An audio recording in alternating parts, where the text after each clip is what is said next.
So we've looked at the two groups now. We looked at the first group, which is fixed and flexible.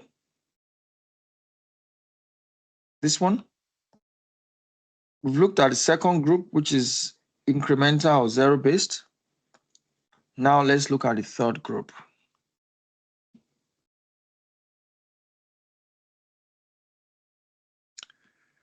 And the third group, we're talking about periodic budget versus continuous budget. So let's go back to our structure. So we're talking about, is it periodic or is it continuous? So that's what we want to look at now, those two types. So when a budget is periodic, it's as simple as the word periodic. It's just for one period. That's what we're saying. Just for one period. Yeah, which mostly you will find. Most budgets will be for one period. Yeah, but this period that we are talking about is usually a fixed period, which is usually the same as the financial year. So take, for instance, January to December. So this is a 1 year budget.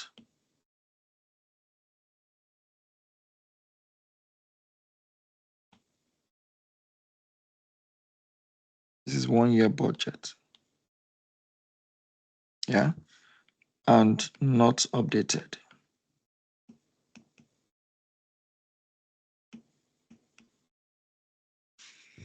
One year budget, we'll do it. It's for 1 year and we'll run it.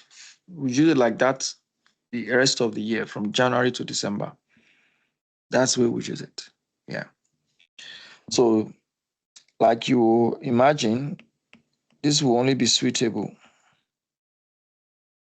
just like in fixed budgeting, stable and predictable environment.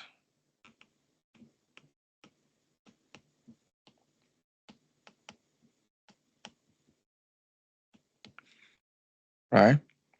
However, when you're talking of continuous budget, it's different. This is also called rolling budget.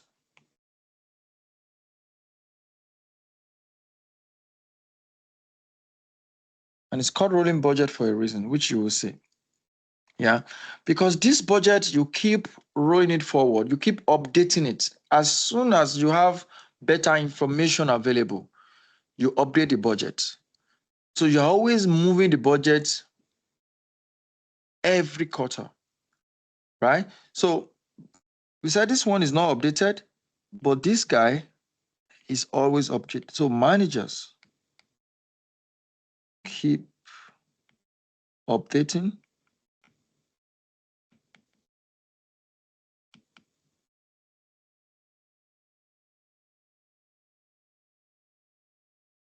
based on changes in reality.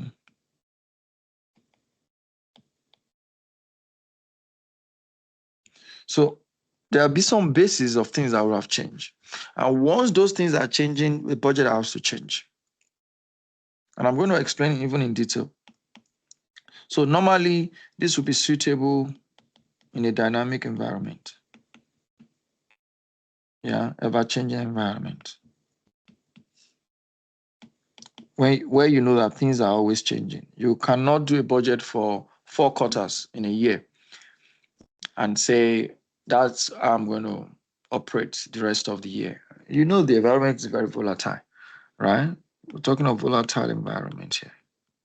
So a continuous budget will be much more relevant. And how does continuous budget work? So remember, you have a year, yeah, one period, yeah?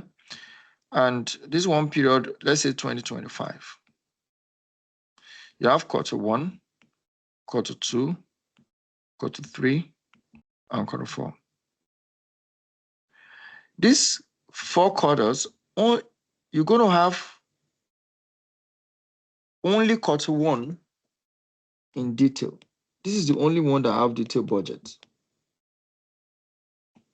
Yeah. Whereas quarter 2 to quarter 3 will just be a summary. Yeah. And they are tentative, which means they will be changed as we move on. So what happens next is by March 31st, you finish quarter 1. And a lot of information will become readily available to you. You will have seen how your quarter 1 budget performed against the actual results. You would have seen some assumptions that you made for quarter 1 that are not realistic. You would have seen some macroeconomic factors that you have used for the budget that in quarter 1 alone, it doesn't make sense. Based on that, then you have to revisit quarter 2. So by 1st of April 2025, we are preparing a new set of periodic budgets. That will be quarter 2 2025, quarter 3 2025, quarter 4 2025, and quarter 1 2026. Remember, every budget must be 1 period, 1 year. But now you can see we have rolled 1 quarter ahead. So every quarter we are rolling forward by 1 quarter. Yeah. But this time around, quarter 2 will be the champion. And this is the budget that will be in detail. The other 3 quarters that we have will also be a summary and tentative budget. That is how we keep rolling forward. So by July 1st, we have better information again. So we have Q3, Q4 2025, we will have Q1, Q2 2026. So this will be 2026, this will be 2025. Only Q3 will be detailed, whereas these other 3 quarters will be summary, and likewise tentative. That is rolling budget. It's no more than that. What are the advantages and disadvantages?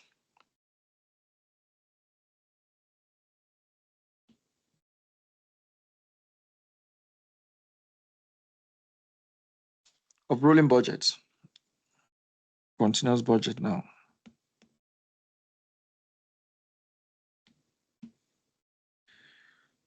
The number one advantage is the fact that it is more relevant. And I'm sure you agree. It's more relevant because you keep updating it, yeah? So, and because of that, it's also more accurate because it reflects reality. More reality. Yeah? Because you're updating it based on the changes in your assumptions, based on what is possible, based on what is really happening, not just estimate. Yeah? And likewise, obviously, feedback system is better. Yeah? So feedback is better. And you know why it's better? Because your budget is realistic. You've updated it. Yeah? Because budget is realistic.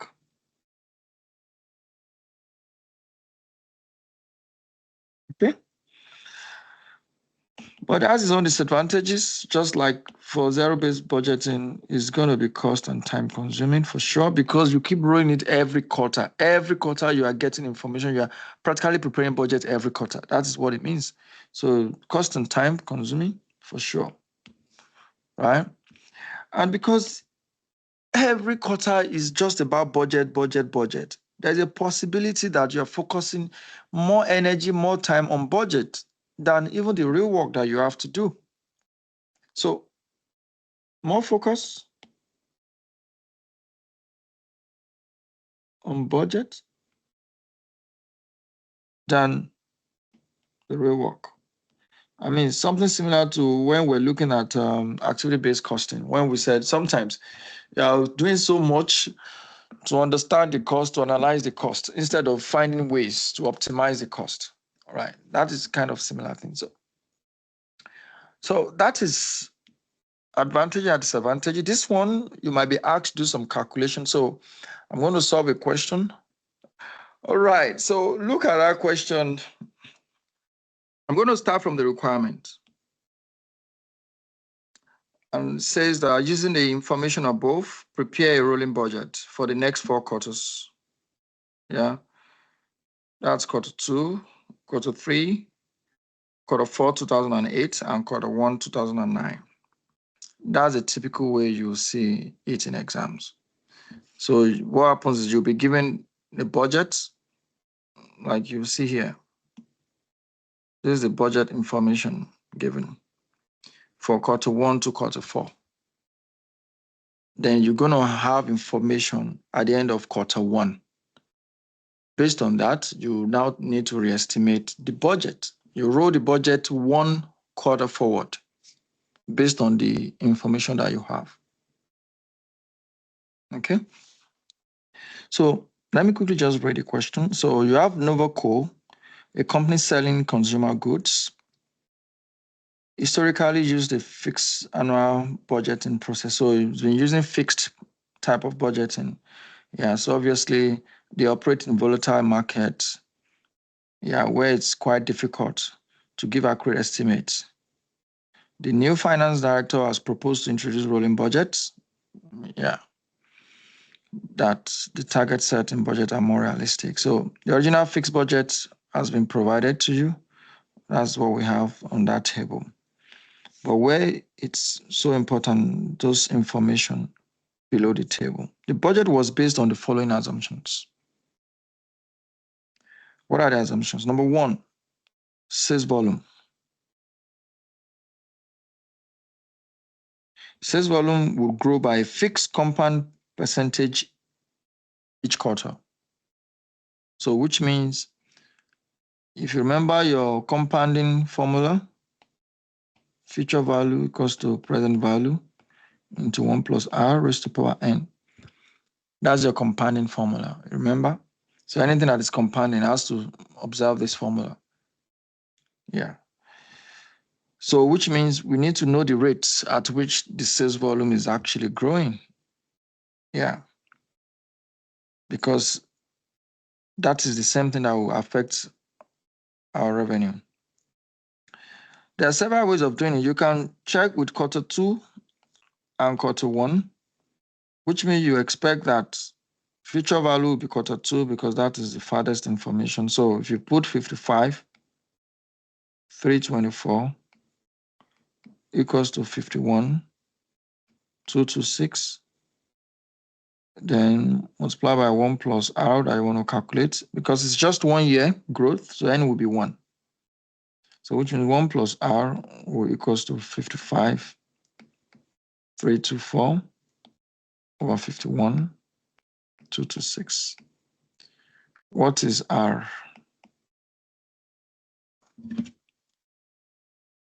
Yeah, this is 1 plus r will equals to 1.0799.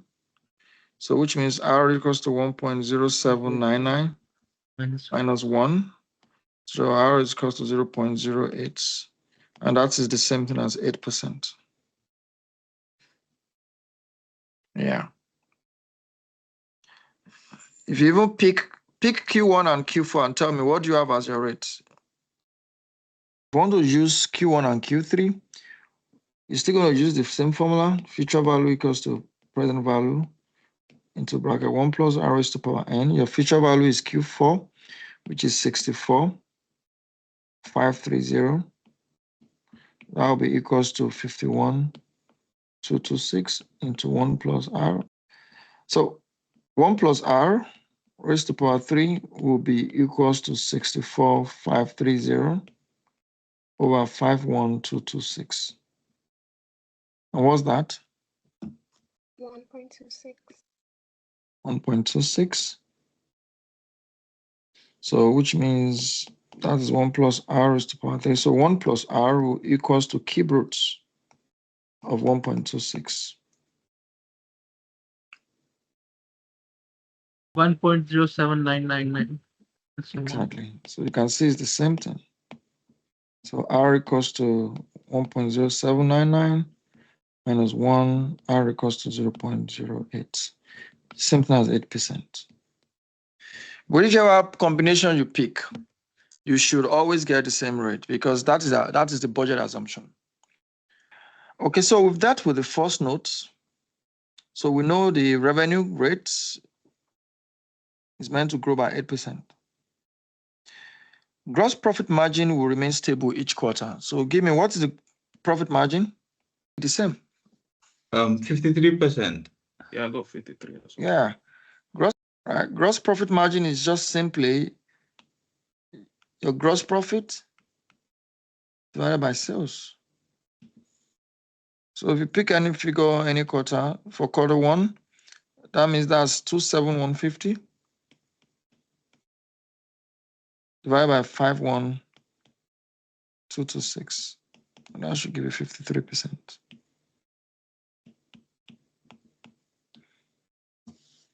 That's note 2. Note 3 is about distributions. So distribution cost will remain a fixed percentage of revenue each quarter. And based on quarter one, what is that percentage? So 0.06. Thank you. So we need to test that to say, okay, distribution cost for quarter one is 3074, and percentage of sales, that means we divide by revenue, that is 51,226.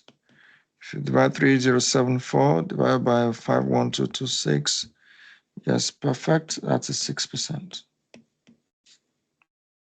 So we know that as well. All of these are your budget assumptions. Yeah. The fourth one says that the admin costs will be fixed each quarter. So which means our admin costs remain fixed. Whatever it is, it will be fixed. So all we know is that it's going to be fixed. It might not be 7,000, but whatever it is, it has to be fixed. So now, we started January 1st based on these budgets, quarter one to quarter four, and based on those assumptions. But boom, March 31st came, and we have the actual result. Look at the actual result of quarter one. Revenue is no more 51,226, but is now 52,578.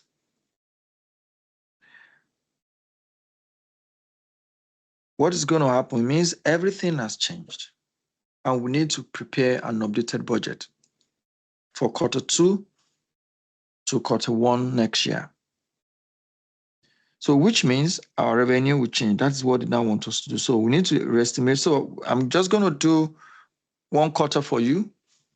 Then you have to work the same process for quarter two, quarter three, quarter four, and quarter one the following year. So I'm just going to do for quarter two because we need to re-estimate quarter two 2008. So revenue would be different because our quarter one result has shown us that it is not as easy as we thought.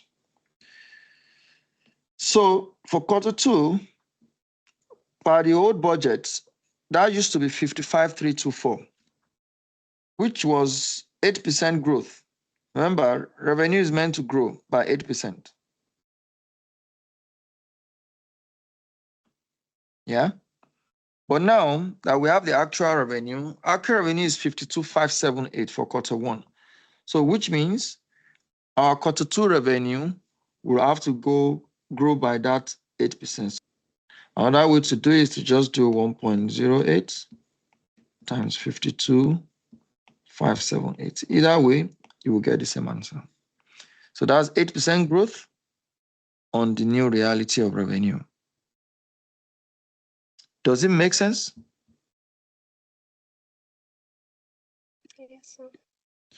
And that should give us 56,784. So first of all, we've done revenue. The next one is to do cost of sale.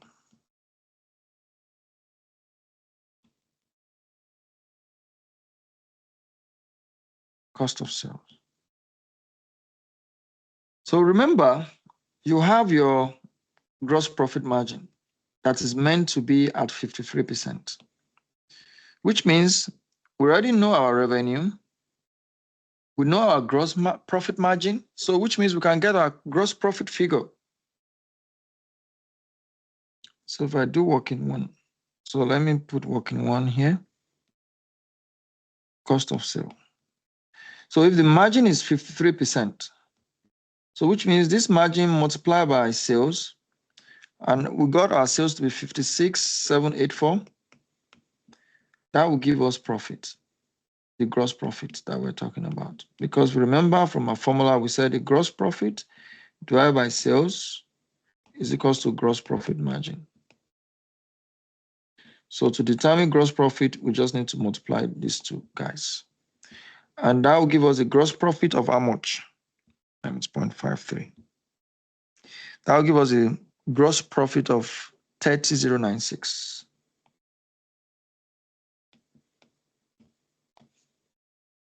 If that is gross profit, we know that sales minus cost of sales is equals to gross profit. Sales we know to be, what do we have for sales again? 56,784.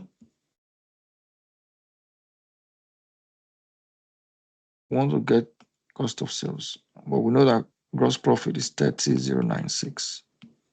So which means our cost of sale is equals to 56,784 minus 30,096. And what does that give us? 26,688. Thank you. 26,688. Fantastic. That's our cost of sales. So we can put that in. 26,688. Then we can have gross profit.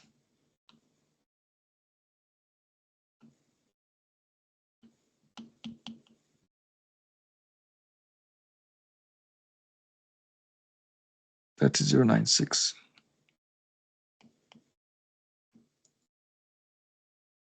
Yeah. So what is the next one? That's distribution cost. So we've dealt with this one. We'll move to the next one, which is distribution cost. The notes to the account told us that distribution will remain a fixed percentage of revenue each quarter, and we estimated that percentage to be 6%. So all we need to do is to calculate 6% of our revenue. So that is 56,784 multiplied by 6%. And that will give us 3407.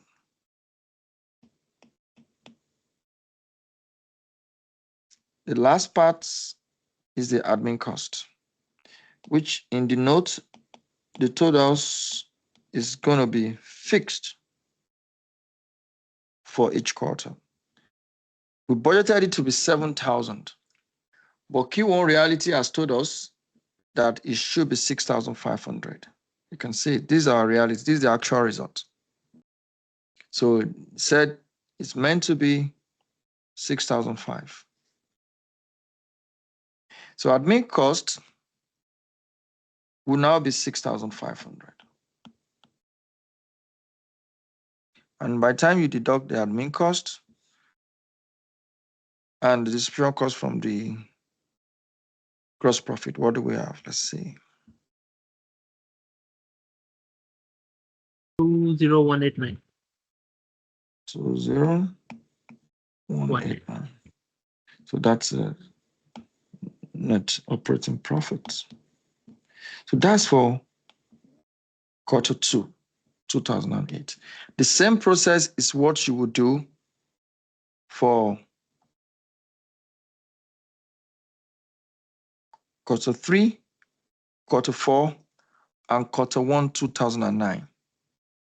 So which means for quarter 3, revenue will grow on this 56 by 8%.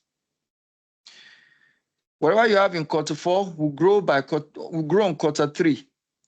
And your quarter 1, 2009 will grow on quarter 4, 2008. And for each year, you use 53% to estimate your gross profit, determine your cost of sales from there. Then your distribution cost will always be 6% of the revenue of that quarter. Admin cost will remain 6,005 throughout all the quarters, and you have your net profit.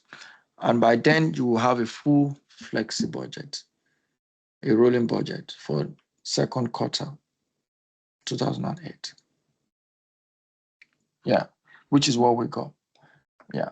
So every quarter, revenue will grow by 8%. So that's what we're going to do. So this is just 8%. Yeah, times the quarter. So that's the revenue for quarter 3. And the same thing will go for, yeah. Yeah, so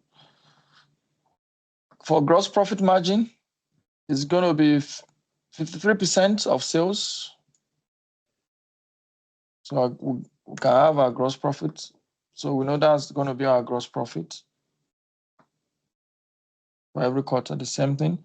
And cost of sales is the difference between sales and gross profit. So I'll just put a formula to do this guy minus this, so that is a negative. Yeah. So that will be the same thing that will happen for every quarter. Distribution cost is 6% of revenue for each quarter. So I just need to drag the previous one. That's the distribution cost for each quarter. Admin cost is fixed for every quarter, so it remains as it is. Net profits will be just like that, addition of gross profit with distribution cost and admin cost. And that's your flexi budget every quarter. And that's it.